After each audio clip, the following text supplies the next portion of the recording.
বেনাপোলে গোপালগঞ্জ আওয়ামী লীগের সাধারণ সম্পাদক আটক। নিখোঁজ এমপি আনারের কোটি টাকার গাড়ি মিলল কুষ্টিয়ায়। লন্ডনে প্রধান উপদেষ্টা ডক্টর ইউনূস। মামলা বাণিজ্যের সঙ্গে জড়িত কাউকে ছাড় নয় স্বরাষ্ট্র উপদেষ্টা। হজ শেষ দেশে ফিরছেন বাংলাদেশি হাজিরা। দেশের ৩৬ জেলায় বইছে তাপপ্রবাহ। ১২ দেশের নাগরিকদের যুক্তরাষ্ট্রে ভ্রমণ নিষেধাজ্ঞা কার্যকর করলেন ট্রাম্প। দর্শক শুনছিলেন দিনের প্রধান শিরোনাম, এবার বিস্তারিত। তার আগে গ্রামের কাগজের ইউটিউব চ্যানেল সাবস্ক্রাইব করুন এবং সব খবর পেতে ফেসবুক পেজ ফলো করে রাখার পাশাপাশি ওয়েবসাইট ভিজিট করুন। ভারতে যাওয়ার সময় বেনাপোল ইমিগ্রেশন পুলিশ আটক করেছে গোপালগঞ্জ জেলা আওয়ামী লীগের সাধারণ সম্পাদক জিএম শাহাবুদ্দিন আজমকে। মঙ্গলবার বেলা ১১টার দিকে বেনাপোল চেকপোস্টে তার পাসপোর্ট যাচাইয়ের সময় আটক করা হয়। তিনি গোপালগঞ্জ সদর উপজেলার বেনাপানি গার্লস স্কুল রোড এলাকার বাসিন্দা এবং মৃত মহিনুদ্দিনের ছেলে। ইমিগ্রেশনের ভারপ্রাপ্ত কর্মকর্তা ইলিয়াস মুন্সি জানান, আগে থেকেই তার ভারতে পালানোর গোপন তথ্য ছিল পুলিশের হাতে।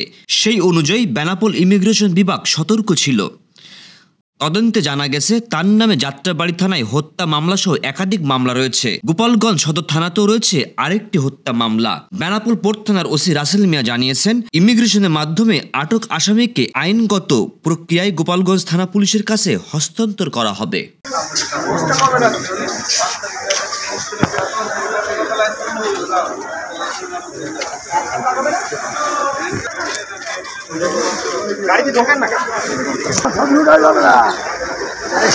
সামনের থেকে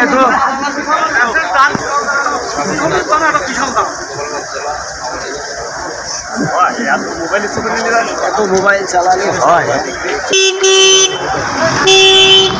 কুষ্টিয়ার একটি বহুতলা ভবনের পার্কিং জোনে ল্যান্ড ক্রুজার প্রাডো ব্র্যান্ডের একটি বিলাসবহুল দামি গাড়ি পাওয়া গেছে। পুলিশের ধারণা, গাড়িটি ভারতে খুন হওয়া ঝিনাইদহ ৪ আসনের সাবেক সংসদ সদস্য এমপি আনারুল আজিম আনারের। কারণ গাড়িটির রেজিস্ট্রেশনের কাগজপত্র মালিকানা রয়েছে আনারের। তবে গাড়িটি কুষ্টিয়ায় এলো কিভাবে তা নিয়ে তদন্ত করছে পুলিশ।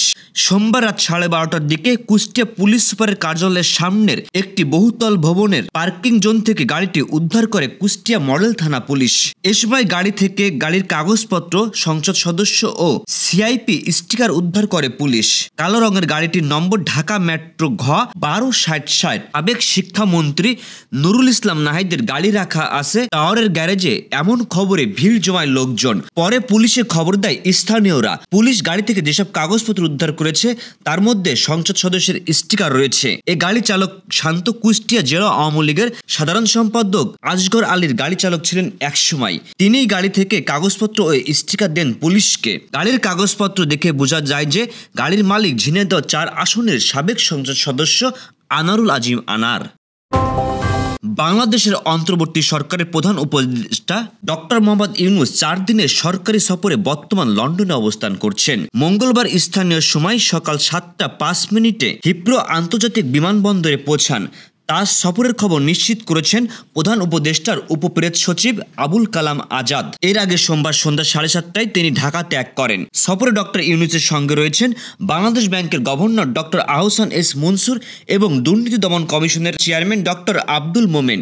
এ সফরে অন্যতম গুরুত্বপূর্ণ কর্মসূচি হচ্ছে ব্রিটিশ রাজা তৃতীয় চার্লসের সঙ্গে ডক্টর ইউনূসের সাক্ষাৎ। এ সফরে অন্যতম গুরুত্বপূর্ণ কর্মসূচি হচ্ছে ব্রিটিশ রাজা তৃতীয় চার্লসের সঙ্গে ডক্টর ইউনূসের সাক্ষাৎ। আগামী 12 জুন তিনি বাকিংহাম প্রাসাদে রাজা চার্লসের সঙ্গে সাক্ষাৎ করবেন এবং সেদিন বিকালেই সেন্ট জেমস প্রাসাদে কিং চার্লস হারমোনি অ্যাওয়ার্ড গ্রহণ করবেন। 11 জুন প্রধান উপদেষ্টা ব্রিটিশ প্রধানমন্ত্রীর সঙ্গে বৈঠক করবেন। বৈঠকে বাংলাদেশের গণতন্ত্র, রাজনৈতিক সংস্কার, পাচার হওয়া অর্থ ফেরত আনা, বিনিয়োগ এবং দ্বিপাক্ষিক বাণিজ্যিক সমৃদ্ধির মতো গুরুত্বপূর্ণ বিষয় আলোচনা হতে পারে। রোহিঙ্গা সংকট সহ আঞ্চলিক নিরাপত্তা ইস্যুও আলোচনায় আসার সম্ভাবনা রয়েছে। স্বরাষ্ট্র উপদেষ্টা জাহাঙ্গীর আলম চৌধুরী বলেছেন, মামলা বাণিজ্যের সঙ্গে কেউ যদি জড়িত হয় তাহলে ছাড় দেওয়া হবে না। তিনি বলেন, আমরা 84 জনকে অ্যাটাস্ট করে রেখেছি, 30-40 জনকে বাড়িতে পাঠিয়ে দিয়েছি। কোনো রকম দুর্নীতি পেলে আরও 30-40 জনকে বাড়িতে পাঠাতে দ্বিধা করব না। মঙ্গলবার সকালে গাজীপুর মেট্রোপলিটন থানা পরিদর্শন শেষে সাংবাদিকদের প্রশ্নের জবাবে তিনি এসব কথা বলেন। তিনি বলেন, আপনারা সব সময় বলেন জিডি এবং মামলা পুলিশ নিতে চায় না, এজন্য এটা অনলাইনে করতে পারবেন। ইতিমধ্যে আমরা সিস্টেম শুরু করেছি, এটা পুরো দেশে শুরু করব। পাসপোর্ট এখন আর ভেরিফিকেশনের প্রয়োজন পড়ে না। এরকম জিডি এবং মামলা করতে আপনার থানায় আসতে হবে না। থানায় না এসে অনলাইনে আপনারা মামলা ও জিডি করতে পারবেন। মামলা বাণিজ্য বন্ধ করার জন্য অনলাইন করা হচ্ছে। পবিত্র হজের সব আনুষ্ঠানিকতা শেষ হয়েছে। এবার হজ পালন করা বাংলাদেশি হাজিরা দেশে ফেরার প্রস্তুতি নিচ্ছেন। মঙ্গলবার থেকে শুরু হয়েছে তাদের ফিরতি ফ্লাইট, যা চলবে আগামী 10 জুলাই পর্যন্ত। ধর্ম মন্ত্রণালয় সূত্রে জানা গেছে, এবছর বাংলাদেশ থেকে 87,157 জন হজ পালন করেছেন। এদের মধ্যে 19 জন সৌদি আরবে মৃত্যুবরণ করেছেন।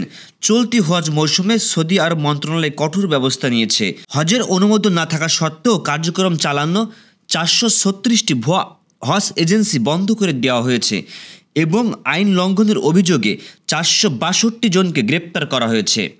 এদিকে হজ পালনের সময় এখনও পর্যন্ত 178 জন বাংলাদেশি চিকিৎসা নিয়েছেন।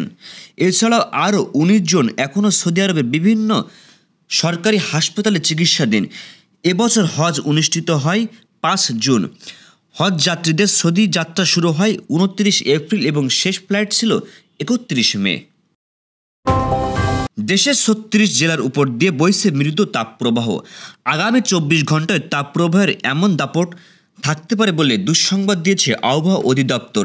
সেই সঙ্গে হালকা থেকে মাঝারি ধরনের বৃষ্টি, বজ্রবৃষ্টি হতে পারে বলে জানিয়েছে সংস্থাটি। মঙ্গলবার 10 জুন বাংলাদেশের আবহাওয়া অধিদপ্তর আবহাওয়াবিদ ওমর ফারুকের দেওয়া পূর্বাভাসে এ তথ্য জানানো হয়।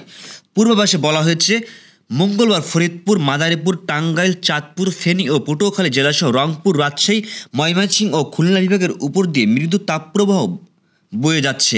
আগামী 24 ঘন্টায় তাপপ্রবাহের এমন দাপট অব্যাহত থাকতে পারে। সন্ত্রাসীদের প্রবেশ ঠেকাতে 12 দেশের নাগরিকদের যুক্তরাষ্ট্রে ভ্রমণ নিষেধাজ্ঞা কার্যকর করা হয়েছে। পাশাপাশি আরও 7টি দেশের উপর আংশিক ভ্রমণ নিষেধাজ্ঞা আরোপ করেছে মার্কিন প্রেসিডেন্ট ডোনাল্ড ট্রাম্প। সোমবার থেকে এই ভ্রমণ নিষেধাজ্ঞা কার্যকর হলো। তবে এমন সময় এমন নিষেধাজ্ঞা কার্যকর হলো যখন ট্রাম্পের অভিবাসন বিরোধী অভিযান ঘিরে লস অ্যাঞ্জেলস শহরে ব্যাপক বিক্ষোভ চলছে বলে কাতার ভিত্তিক গণমাধ্যম আল জাজিরা জানিয়েছে। নিষেধাজ্ঞা দেশগুলোর বেশিরভাগই মুসলিম দেশ। এদিকে ট্রাম্পের আদিবাসন বিরোধী অভিযানের বিরুদ্ধে লস অ্যাঞ্জেলসে শুক্রবার থেকে শুরু হওয়া বিক্ষোভ আরও ব্যাপক আকার ধারণ করেছে। সোমবার রাস্তায় নেমে আসেন হাজার হাজার বিক্ষোভকারী। তারা প্রধান একটি সড়ক অবরোধ করেন এবং কয়েকটি গাড়িতে আগুন ধরিয়ে দেন। এই ছিল দুপুরের আয়োজন। রাতের খবর দেখতে আমন্ত্রণ রইল।